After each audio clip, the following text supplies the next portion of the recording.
사랑하는 교회 여러분, 오늘은 5월 마지막 주일이 됐습니다. 벌써 5월이 다 끝나가네요. 코로나 팬데믹 상황으로 2년 5개월 동안 참 힘들고 어려운 시절을 보내셨죠. 그런 가운데서도 하나님께서 우리들의 건강도 또 사업도 일터도 가족도 지켜주셔서 여기까지 오지 않았나요?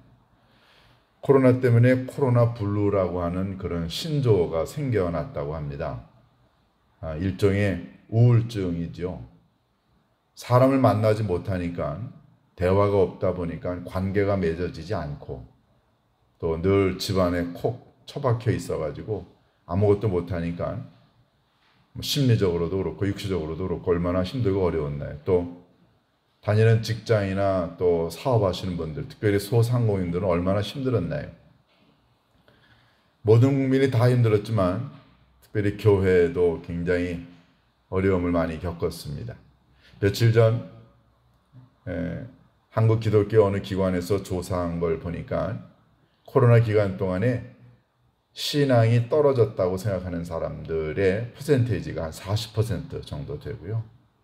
그리고 교회마다 성도님들 숫자가 20%에서 25% 사이 성도님이 떨어져 나갔고, 재정적인 어려움은 말할 것도 없고요.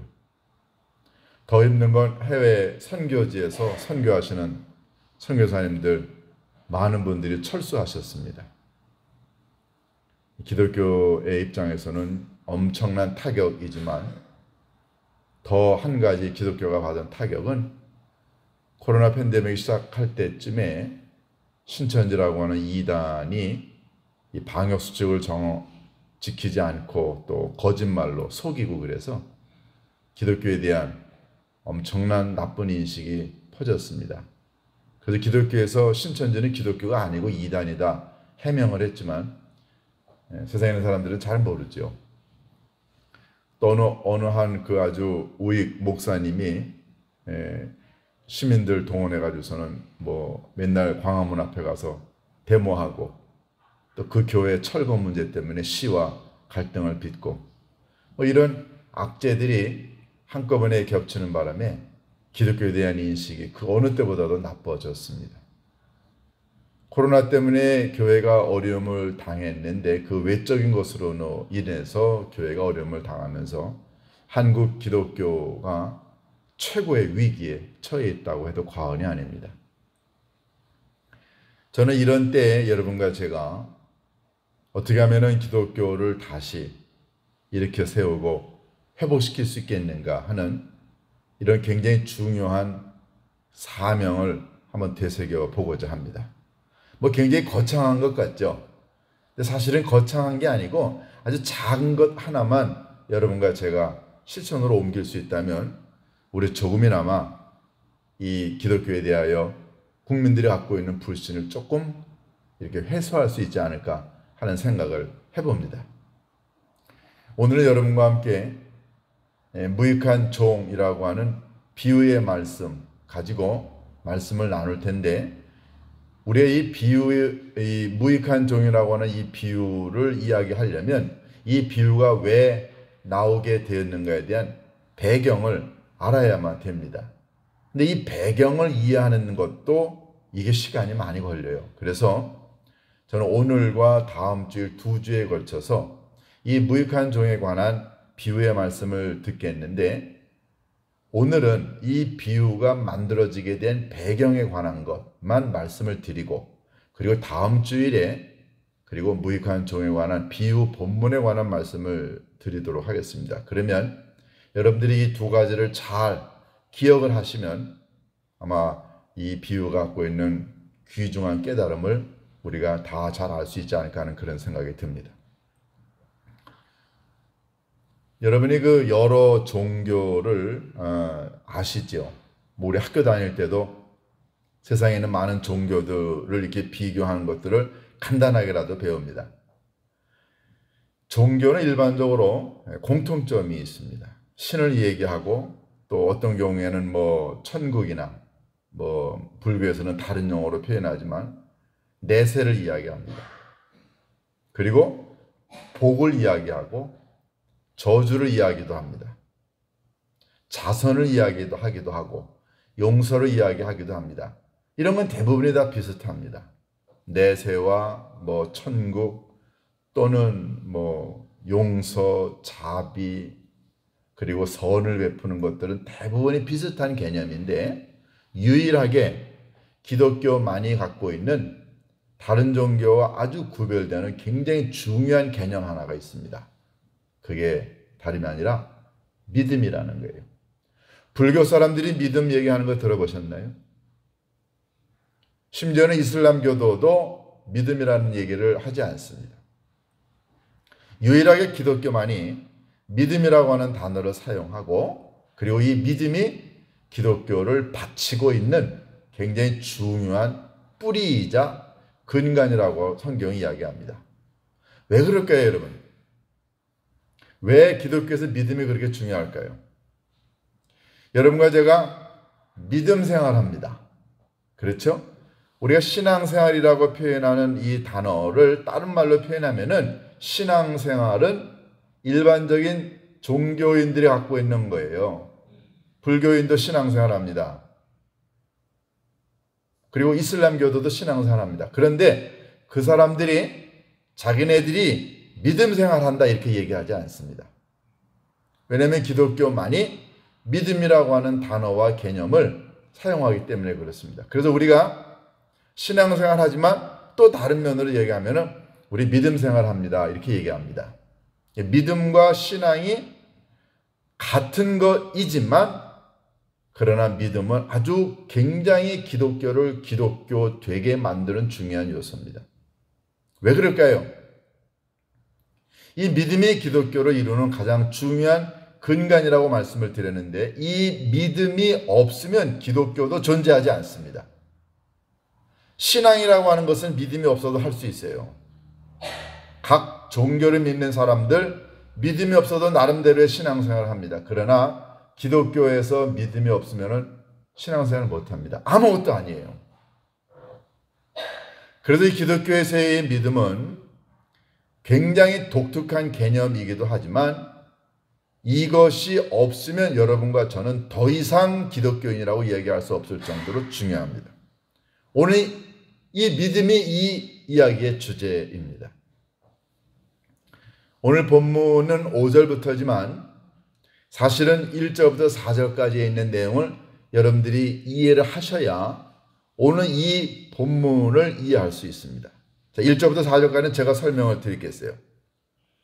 예수님께서 어느 날 제자들에게 이런 얘기를 하셨습니다. 야, 사람이 누군가를 실족하게 할 수 있다. 실족하게 한다는 말은 뭔가요?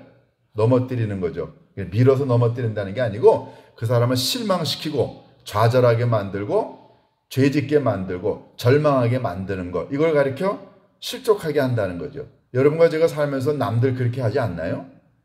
심지어는 제가 제 아내를 실족하게 할 수도 있어요. 제 아내를 화나게 만들고 제 아내를 절망하게 만들 수도 있죠. 살다가 보면 우리가 남들에게 또 죄를 짓기도 합니다. 여러분 그렇게 안 하세요? 우리 살면서 남편이든 아내든 자녀든 부모든 가까운 사람 실망시킵니다. 그 사람들에게 우리가 죄를 짓기도 해요. 그 사람들을 그냥 힘들게 하기도 하죠. 예수님 그걸 인정하셨습니다. 사람이 실족하게 하는 것이 없을 수는 없지 않냐라고 1절에 그걸 인정하시면서 그러면서 뭐라고 말씀하셨냐면은 그러나 남들을 그렇게 실망하고 실족하게 하는 것은 그거는 그에게는 화가 미치게 되는 거다. 그러니까 남들을 가능하면 실망시키거나 실족시키지 말라는 거죠. 예수님이 그런 얘기를 하시면서 한 발자국 더 나가서 뭐라고 말씀하셨냐면은 이 세상에 있는 참 보잘것없는 사람 한 사람에게 그 사람을 우리가 실망시키고 좌절시킨다고 한다면 차라리 연자 맷돌을 목에 메고 물속에 빠져가서는 그냥 죽는 게 더 낫다. 이게 수장시키는 게 낫다. 그 정도로 예수님이 강하게 말씀하셨어요. 그러니까 사람이 살면서 남들을 실족하게 안 하는 건 아니지만 그렇지만 그렇게 실족하게 하는 사람은 차라리 연자맷돌을 메고 물속에 빠져 죽는 게 낫다. 절대로 남들을 실족하게 실망시키지 말라. 남들을 좌절시키거나 남들에게 죄를 짓지 말라. 그 말이 있죠. 그런데 예수님이 이 말씀을 하시다가 한 발자국 더 나아가서 뭐라고 말씀하시냐면은 너희들 스스로 조심해. 뭘 조심하라고 말씀하시냐면은 내가 남들을 그렇게 실족하게 하는 건 나빠. 그러나 누군가가 너를 실족하게 할 수 있지 않냐. 누군가가 너를 죄짓게 만들고 누군가가 너에게 나쁜 짓을 하고 누군가가 너를 좌절하게 만들고 누군가가 너를 무시할 수 있잖아. 그럴 때는 어떻게 할 거냐. 예수님이 그걸 이야기하십니다. 그러면 하시는 말씀이 누군가가 너에게 잘못을 저지르고 너를 힘들게 하고 아파하게 만들었으면은 그러면은 일단 경고는 해라. 그렇게 하지 마세요. 나한테 그렇게 하지 마세요. 나를 그렇게 나쁘게 말하지 마세요. 라고 경고는 해라. 그리고 난 다음에 그 사람이 내 경고를 듣고 너에게 찾아와서 잘못했습니다. 회개합니다. 용서해 주세요. 라고 이야기를 하면 그러면 하루에 7번이라도 그 사람이 와서 자기가 잘못했다고 이야기하면 그러면 용서를 해줘라. 이게 1절부터 4절까지의 이야기예요. 여러분 잘 들어보세요. 내가 누군가를 실족하게 했다고 한다면 그러면 차라리 연자맷돌을 메고 그냥 물속에 빠져서 죽어라. 굉장히 과격한 말씀을 하셨어요. 그런데 뒤바꿔서 누군가가 너에게 했을 경우에 그러면 네가 그 사람한테 가서 너 차라리 연자맷돌을 메고 물속에 빠져 죽으시오. 그렇게 얘기하지 말라는 거예요. 일단 그 사람에게 경고는 해라. 다시는 그렇게 하지 마세요라고 이야기는 하지만 그 사람이 잘못했다고 회개하고 돌아오면 그러면 하루에 7번이라도 용서를 해줘라 라고 예수님이 이야기하셨어요. 이게 1절부터 4절까지의 이야기입니다. 여러분 이스라엘 사람들은 7번이라고 하는 숫자를 잘 알아요. 7이라고 하는 숫자, 하나님이 천지 만물을 창조하셨을 때 7일 동안 창조하셨어요. 그리고 이스라엘 사람들은 이 누군가를 용서해 주고 누군가에게 자비를 베푸는 것에서 굉장히 어려서부터 훈련을 받았어요. 그래서 용서해 주고 자비를 베푸는 게 굉장히 중요하지만 그거를 7번이나 한다는 게 얼마나 어려운가를 그 사람들 압니다. 여러분 이런 비슷한 본문이 성경에 또 있어요. 마태복음 18장 21절에 보면은 베드로가 예수님에게 와서 이렇게 얘기합니다. 예수님, 형제가 내게 범죄하면은 내가 몇 번이나 용서해야 됩니까? 7번 하면 됩니까? 라고 물었어요. 굉장히 자신만만해 하는 거죠. 7번 하면 됩니까? 7이라고 하는 숫자를 잘 알고 어려서부터 그런 훈련을 받았으니까 그리고 나름대로 자기는 남들을 잘 용서한다라고 하는 걸 자랑할 생각에 7번 하면 됩니까? 라고 물었어요. 그랬더니 예수님이 뭐라고 대답하셨습니까? 7번뿐만 아니라 7번을 70번까지라도 용서해라. 이게 예수님의 대답이었어요. 아니 7번도 많은데 7번을 70번까지라도 용서해라. 와, 여러분 이게 쉬운 얘기인가요? 이스라엘 사람들이 잘 아는 잠언서에 보면 이런 규절이 있습니다. 의인은 7번 넘어지더라도 다시 일어나려니와, 이런 규절이 있어요. 그러면 의인은, 의롭게 사는 사람은 7번 넘어져도 일어나지만 의인이 아닌 사람은 한두 번 넘어져도 일어나지 못한다는 뜻이거든요. 그러니까 베드로와 예수님의 제자들은 아니 예수님이 7번이라도 용서를 하라고 했는데 아니 한두 번도 용서하기가 어려운데 어떻게 7번씩 용서를 하냐. 예수님의 이 말씀을 듣고 제자들이 멘붕 상태에 왔습니다. 7번을 용서하라고? 제자들끼리 아마 이런 생각을 했을 거예요. 야, 과연 우리들 중에 누가 7번씩을 용서할 수 있겠느냐? 이게 너무 힘들어. 이거 불가능한 일이다. 아니 예수님은 가능하시겠지. 그렇지만 어떻게 7번을 용서를 하냐. 이게 말이 안 돼. 사람들 그렇게 생각을 했습니다. 그래서 제자들이 내린 결론이 뭐예요? 이거는 우리의 힘으로는 우리가 사람을 7번 용서 못해. 여러분 4절에 보세요. 만일 하루에 7번이라도 내게 죄를 짓고 7번 내게 돌아와 내게 회개하노라 하거든 너는 용서하라. 이게 4절이에요. 이렇게 예수님이 7번 용서하라고 딱 얘기하고 나니까 제자들이 그 말을 듣고 5절에 사도들이 주께 여짜오되 우리에게 믿음을 더하소서. 이건 뭔가요? 제자들은 딱 그때 알은 거예요. 예수님 말씀하신 것처럼 누군가를 7번이라도 용서하려면 우리에게 뭐가 필요하다고요? 믿음이 필요하다. 그래서 오늘 본문 5절에 사도들이 주께 여짜오되 우리에게 믿음을 더하소서. 이 말은 믿음이 있으면 우리가 하루에 7번씩이라도 70번을 용서할 수 있다는 이 가능성을 깨달은 거예요. 그러니까 제자들은 뭘 느꼈냐면 인간 개인의 능력으로는 누군가를 용서할 수 없다는 겁니다. 개인의 성품이나 개인의 인격 가지고는, 개인의 경험 가지고는 누군가를 용서할 수 없다는 사실을 제자들이 그때 깨달은 거예요. 제가 이런 말씀을 드리면 여러분들도 다 아마 이해하실 거예요. 여러분, 누구 용서하는 게 쉬운가요? 쉽지 않습니다. 세상에 있는 사람들은 성품이 좋고 아주 인격이 출중한 사람들은 또 늘 마음이 깨끗하고 이렇게 선한 사람은 다른 사람들을 잘 용서할 수 있습니다. 여러분 그런 사람이 많나요? 근데 기독교에서 말하는 이 용서는 그 정도가 아닙니다. 예수님이 그걸 보여주시지 않으셨어요? 예수님은 모른다고 부인했던 베드로를 용서하셨고, 예수님은 십자가에 잡아 죽이는 사람들을 예수님 십자가 위에서 아버지여 저들을 용서하옵소서. 예수님은 용서 자체를 몸소 삶으로 실천하신 분이세요. 그러면 왜 예수님에게는 그게 가능했을까요? 예수님이 하나님 자신이셨기 때문에 예수님은 용서가 가능했습니다. 그러나 베드로는, 예수님의 제자들은 예수님이 아니에요. 여러분과 저는 예수님이 아닙니다.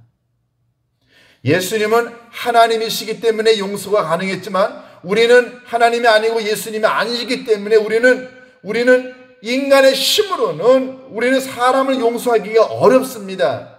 그런데 예수님은 이야기하십니다. 누군가가 네게 죄를 범하고 난 다음에 와서 나 잘못했습니다, 회개합니다, 용서해 주세요 라고 이야기하면 7번이라도 용서해 줘라. 그런데 제자들은 생각합니다. 예수님, 우리의 능력으로는 못해. 여러분 사시다가 한번 솔직하게 한번 얘기해 봅시다. 여러분들 남편이나 여러분들의 자녀들이나 여러분들의 아내가 실수하고 잘못을 할 수 있죠. 그런데요, 믿음이 없으면 용서하기가 어렵습니다. 이게 우리가 경험하는 거 아닌가요? 제자들이 그걸 확실하게 느꼈습니다. 7번씩 용서하라. 이거 불가능해. 그렇기 때문에 그들이 내린 결론은 예수님, 우리에게 믿음을 더해 주옵소서. 예수님이 믿음을 주시면 우리 할 수 있습니다. 이게 제자들의 깨달은 내용이었어요. 그래서 제가 모두에 말씀드린 것, 기독교가 세상에 있는 다른 종교와 다른 가장 커다란 근거는 믿음이 있어야 여러분과 제가 뭔가를 할 수 있다는 겁니다. 그게 용서일 수 있고 사랑일 수 있고 섬김일 수 있고 희생일 수 있습니다. 이 모든 영적인 개념은 인간의 힘으로 할 수 있는 건 한계가 있다는 거예요. 남편의, 아내의, 친구의, 자녀의 실수와 잘못, 누군가의 실수와 잘못을 여러분과 제가 갖고 있는 개인적인 인품으로, 성격으로 용서하는 것은 아주 미미하지만 만약에 여러분과 제게 하나님이 주신 믿음이 있다고 한다면 그것 뛰어넘을 수 있습니다. 이걸 경험해야 그 사람은 믿음 생활하는 거예요. 그런데 이런 걸 경험해 보지 않고 신앙생활만 합니다. 신앙생활은 누구나 다 할 수 있어요. 그러나 이 믿음을 가지고 용서해 보고 헌신해 보고 섬겨 본 걸 경험해 본 사람만이 믿음 생활을 한다고 이야기할 수 있습니다. 그래서 오늘 본문에 제자들은 이야기합니다. 주님, 우리에게 믿음을 더해 주옵소서. 그러면 중요한 것은 믿음을 더 할 수 있는 방법이 뭐냐는 거죠. 여러분, 믿음이 더해진다고 하는 의미 자체를 먼저 한번 깨달아 볼까요? 믿음을 더한다. 여러분과 제가 예수님을 믿는 순간 여러분과 제게는 이미 믿음이 존재합니다. 왜냐하면 예수님이 나의 죄를 위해 십자가에 달려 돌아가신 것을 믿는다라고 했을 때 그걸 가능하게 하시는 분이 누군가요?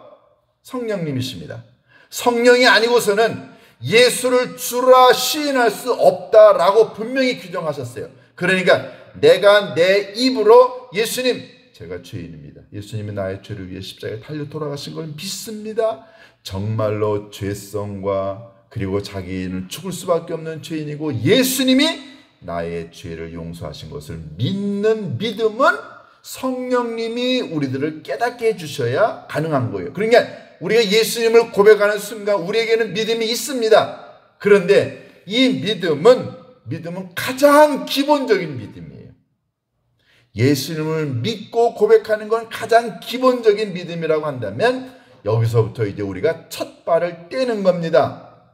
믿음을 더 해야 돼요. 믿음을 더 보태야 됩니다. 그러면 믿음을 더한다고 하는 말의 의미는 뭔가요? 첫 번째, 여러분과 제가 살면서 우리들의 영적인 삶에 아주 강력한 힘을 발휘하게 되는 게 믿음을 더하는 거예요. 예를 들어볼까요?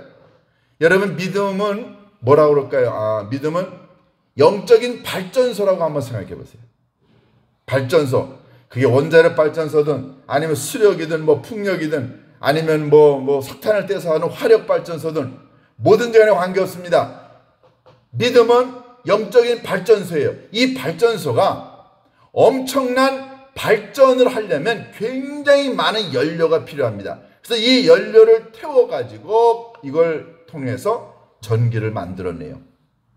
여러분, 믿음은 여러분과 제가 영적 발전소에서 만들어낸 전기와도 같은 겁니다. 그 전기가 어마어마한 일을 하잖아요. 여러분, 25톤, 30톤 트럭, 그거 휘발유, 디젤 한 방울 없어도 전기로도 움직입니다. 여러분, 전기차가 훨씬 더 힘이 좋고 스타트가 빨라요. 그러니까 이런 내연기관 차에 비교할 수 없을 정도로 전기차가 강력합니다. 그 전기, 뭔가요? 여러분과 제가 뭔가 엄청난 일을 할 수 있는 힘, 영적인 일을 할 수 있는 힘이 믿음입니다. 그러니까 이 믿음을 더한다는 말, 믿음이 내게 점점 많아진다는 말은 내가 더 많은 영적인 일을 할 수 있다는 뜻입니다. 배터리가, 전기가 점점 다 소진되게 되면 아무리 커다란 배터리도 전기가 없으면 그냥 그거는 무용지물입니다. 중요한 거는 믿음이 없으면 교회 10년, 20년 다녀도 영적인 능력을 하나도 행사하지 못한다는 거예요. 그러면 그 영적인 능력이 뭘까요? 믿음이 없으면 용서 못합니다. 믿음이 없으면 봉사 못해요. 믿음이 없으면 예배도 드리지 못하고요. 믿음이 없으면 희생 못합니다. 믿음이 없으면 전도 한마디도 못합니다. 믿음은 여러분과 저에게 영적인 일을 할 수 있도록 도와주는 강력한 힘이에요. 우리 한번 예를 들어볼까요? 바울과 실라가 빌립보에서 복음을 증언하다가 감옥에 갇혔습니다. 제가 터키 이런 데 순례를 하다가 느낀 건데요. 그 바울과 실라 시대 때 사용했던 지하 감옥 같은 데를 한번 가봤어요. 이렇게 땅을 판 게 아니고요. 동상 같은 데가 이렇게 있으면 거기를 구멍을 내요. 그러고 난 다음에 거기서부터 안으로 들어가면 이제 거기서부터 이렇게 지하 같은 데의 감옥인데요. 여러분 생각해 보세요. 창문 있나요? 없습니다. 빚 있나요? 없습니다. 바울과 실라가 복음을 전하다가 거기에 갇혔습니다. 그런데 그 사람들 절망했나요? 야, 이제는 우리는 죽을 거야. 죽을 날만 기다리고 있었냐고요. 바울과 실라는 거기에서 찬송하고 기도했습니다. 그들이 찬송하고 기도할 수 있던 이유는 뭔가요? 그들은 그걸 믿었어요. 우리가 복음을 증언하다가 갇혔는데 하나님은 우리를 이대로 죽게 내버려 두실 건 아닐 거다. 그러니 찬송하자, 기도하자. 그건 뭔가요? 하나님이 개입하시고 인도하셔서 풀려나게 될 것이라고 하는 것에 대한 믿음이 있었기 때문에 그들은 찬송할 수 있었습니다. 믿음은 강력한 영적인 능력이죠. 그러니까는 믿음을 더한다는 의미는 여러분과 제가 믿음이 없었을 때는 용서도 못했고 이해도 되지 않았어요. 교회 봉사하는 게 너무너무 힘들고 삐지기 잘하고 늘 섭섭하고 교회 나가는 게 너무너무 부담이 되고 성경 그냥 몇 절만 읽으면 졸립고 기도 1분도 못하고 그리고 아내가 교회 가는 거, 남편이 교회 가는 거, 헌금 생활하는 게 다 부담이 돼. 여러분 믿음이 없으면은요 교회 봉사, 교회 다니는 것 자체가 이게 고문입니다. 그런데 믿음이 있어 보세요. 왜 이렇게 예배드리고 싶은지 몰라요. 믿음이 있으면은 용서가 됩니다. 믿음이 있으면 이해가 돼요. 믿음이 있으면 그렇게 봉사하고도 지치지 않습니다. 그러니까 믿음은 강력한 영적인 힘인 거예요. 그래서 믿음이 더 해야 됩니다. 두 번째, 믿음이 없이는요 무슨 일을 하게 되면 지쳐요. 믿음이 없이 무슨 일을 하게 되면 무기력해지고요. 믿음이 없이 무슨 일을 하게 되면 쉽게 포기하게 됩니다. 믿음이 없이 무슨 일을 하게 되면 오래 가지 못해요. 믿음이 없이 무슨 일을 하면 기쁘지 않습니다. 믿음이 없이 무슨 일을 하게 되면 열매도 없어요. 그래서 오늘 본문에 보면은 제자들이 예수님에게 우리들에게 믿음을 더해 주옵소서. 그러면 믿음을 더할 수 있는 방법은 뭘까요? 이제 오늘 이게 우리들의 관심입니다. 믿음을 더할 수 있는 첫 번째 방법, 그것은 여러분과 제게 늘 나는 믿음이 부족하다는 사실을 인정해야 합니다. 너무너무 믿음이 없기 때문에 어떤 때는 누가 무슨 말하면 섭섭해. 믿음이 없기 때문에 교회에서 누군가가 목사가 아니면은 하나님께서 이런 일을 부탁하게 되면 믿음이 있을 때는 그걸 하겠다고 하는데 믿음이 없다 보니까 누군가가 이런 걸 부탁하면 부담이 돼. 이게 믿음이 없어서 그런 거예요. 그러니까 믿음이 없는 나 자신을 인정을 해야 된다는 거죠. 자신의 믿음이 많다고 생각하는 건 교만입니다. 늘 섰다고 생각하게 되면 넘어질까 조심하라고 말씀하셨죠? 항상 나는 믿음이 부족해. 그래서 나는 항상 믿음을 더해야 된다고 생각을 갖는 게 제일 첫 번째 중요한 믿음을 더하는 방법이죠. 두 번째 믿음을 더하는 방법은요. 믿음을 더할 수 있는 방법을 항상 찾으려고 노력을 해야 됩니다. 믿음은 들음에서 나오는 거라고 그랬어요. 그러니까 믿음은 자꾸만 말씀을 듣고 예배를 드리고 기도를 드리고 봉사를 드리고 시간을 드리고 몸을 드리고 자꾸만 믿음을 더할 수 있는 방법들을 찾아내야 됩니다. 스펄전 목사님이 이런 말씀을 하셨어요. 믿음은 들에 핀 야생화처럼 가만히 내버려 둬도 잘 자라는 게 아니다. 믿음은 영적인 하나님 나라의 정원에 있는 화초와도 같은 것이다. 그러면서 뭐라고 말씀하셨냐면요. 여러분, 정원에 있는 화초는 들에 있는 야생화가 아니기 때문에 가꿔야 됩니다. 물도 주고 돌보아야 돼요. 믿음이라는 게 그렇다는 거죠. 늘 돌보아야 돼요. 관심을 가져야 된다는 거죠. 그러니까 뭔가요? 항상 내 자신을 되돌아보고 내가 믿음 생활을 잘하고 있는가? 내가 왜 남을 이해하지 못하고 왜 남을 용서하지 못할까? 내 믿음이 부족하구나. 항상 자기 자신의 삶을 되돌아보려고 하는 것. 이게 믿음을 키우는 방법이에요. 세 번째. 여러분, 믿음은 인간적인 방법으로 얻어질 수 있는 게 아니라는 거예요. 여러분과 제가 노력한다고 되는 게 아니에요. 그래서 오늘 본문에 뭐라고 그랬습니까? 예수님이 하루에 7번씩이라도 용서를 하라 그랬더니 제자들이 하는 말, 예수님 우리에게 믿음을 더하옵소서. 믿음은 예수님이 주시는 선물입니다. 그래서 믿음이 없으면 여러분 무릎 꿇어 기도하면 되죠. 아버지 하나님, 제가 누군가를 용서해야 될 것 같은데 용서하는 마음이 들지 않네요. 아버지 하나님, 용서할 수 있는 믿음을 주옵소서.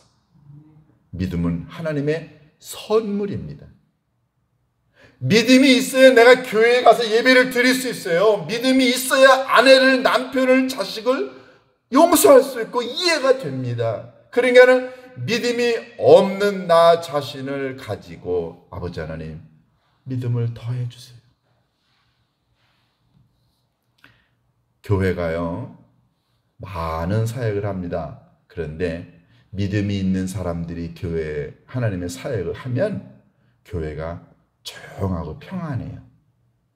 가정도 마찬가지입니다. 남편과 아내 두 사람이 공히 믿음이 겨자씨만한 거라도 있으면은 서로 사랑하고 용서하고 이해하려고 하는데, 아내는 믿음이 많고 남편이 믿음이 없으면은 아내가 믿음 생활하는 건 남편의 눈에 이게 이상하게 보여요. 아니, 저 여자가 미쳤나? 아니, 우리 마누라가 미쳤어. 실제로 그렇게 얘기하는 사람 많습니다. 아니, 너 목사하고 연애하냐? 아니, 신앙생활 잘해서 교회 나와 예배를 드리는 게 목사하고 연애하는 거냐고요? 믿음이 없으니까 이해가 되는 거 아닙니다. 아니, 어떻게 너는 그 사람을 그 용서를 하냐? 나는 용서 주고도 못해. 그런데 믿음이 있으면 용서가 됩니다. 믿음이 없으니까는 남편을, 아내를, 자식을, 부모를 이해 못하는 거예요. 그래서 믿음이 있어야 믿음 생활 할 수 있습니다. 절대 신앙생활 아닙니다. 사랑하는 교회 여러분, 여러분과 제가 신앙생활 하는 동안에 믿음이 부족할 때마다 엎드려 기도하세요. 이건 훈련받아 되는 게 아니고요, 솔직하게 아버지 하나님, 제가 믿음이 없네요. 그래서 이해가 되지 않았어요. 봉사가 힘에 겹고 부담이 됐습니다. 아버지 하나님, 이걸 극복할 수 있도록 믿음을 주옵소서. 하나님은 믿음 달라고 기도하는 자의 기도를 아버지 하나님은 그 자리에서 기도 응답하십니다. 돈 달라고 기도하고 사업 잘 되려고 기도하는 것보다 믿음 생활 잘하게 믿음 달라고 기도하는 것, 하나님 얼마나 기뻐하실까요? 여러분과 제가 하나님으로부터 믿음을 선물로 받아서 용서하고 이해하고 헌신하고 봉사할 수 있는 우리 모두가 될 수 있기를 주님의 이름으로 축원합니다. 기도하십니다.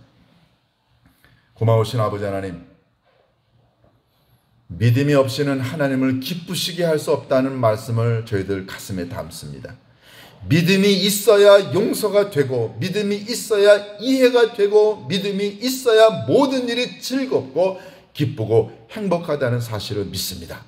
믿음이 없기 때문에 아내를 이해 못했고, 믿음이 없기 때문에 남편을 이해 못했고, 믿음이 없기 때문에 부모님을 이해 못했지만, 믿음이 없기 때문에 교회를 이해 못했지만, 믿음의 눈으로 바라보면 모든 것들이 가능하다는 사실을 믿습니다.